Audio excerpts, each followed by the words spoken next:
Okay, Don says, hey, Phil, can you recommend a guitar stand that will not damage a guitar with nitro finish?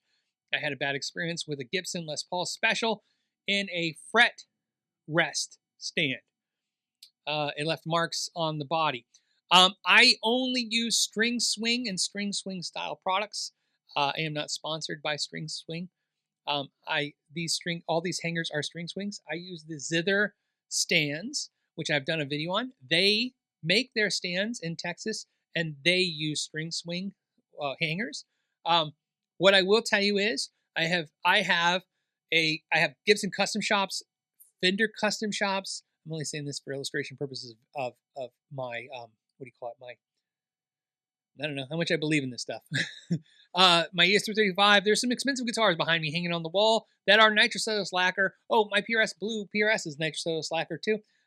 Those guitars are nitro. They are on the wall. They are on my String Swings. They cost me a lot of money, and I really, really care about them. And that's what I use.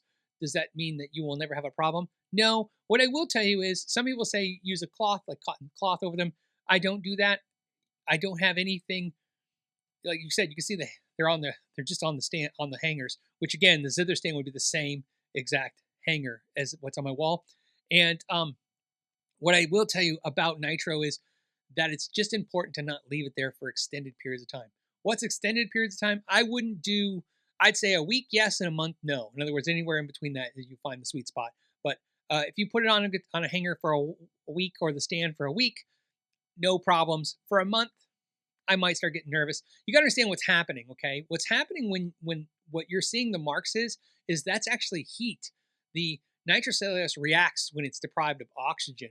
And that's why what the hanger is made of is important, because certain types of materials, just like putting a plastic bag over your head, you can't get oxygen anymore.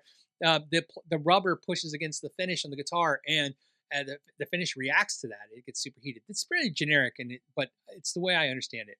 And the importance of this is that the hangers and stands I use don't seem to have that effect, and haven't in all the years of using them. I've never had an experience like that.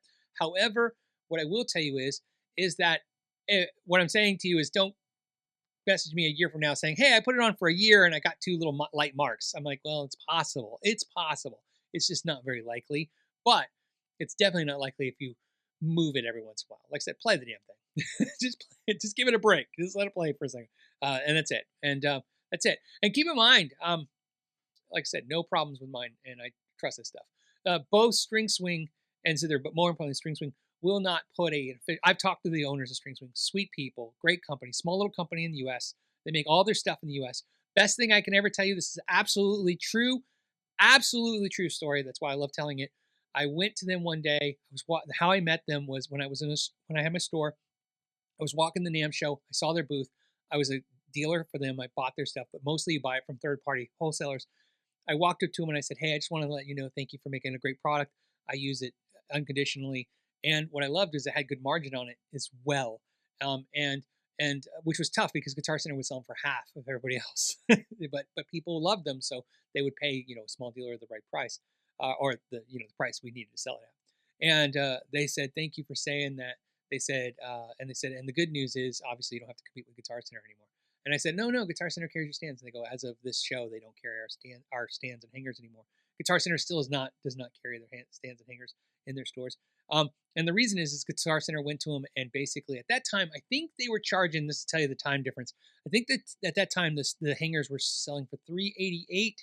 I think it was in the high $3 range. It might have been in the low $4 range, but it definitely was not higher than that, right? So it was paying let's say $4 per hanger, and you could sell them for $7.99. That's double your money. That was pretty good for a little small dealer, right? Put 4 in, get 4 out. That's good. So, and I guess Guitar Center said, no, we want to pay $288. And they said, this year we want to lower the price. And String's like, no, we're not going to do that. We can't do it. There's no margin in it. And then Guitar Center told them to go to China, and they refused.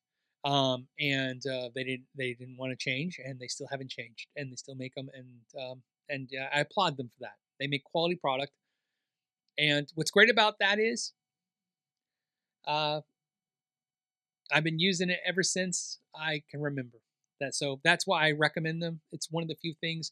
There's probably 3 things that I can recommend and feel that confident about, and that's one of them. So that's my suggestion to you. If you like this podcast clip, you can watch the entire episode on Apple Podcasts, Spotify, iHeartRadio, or you can check it out live on Fridays, 3 p.m. Pacific Standard Time.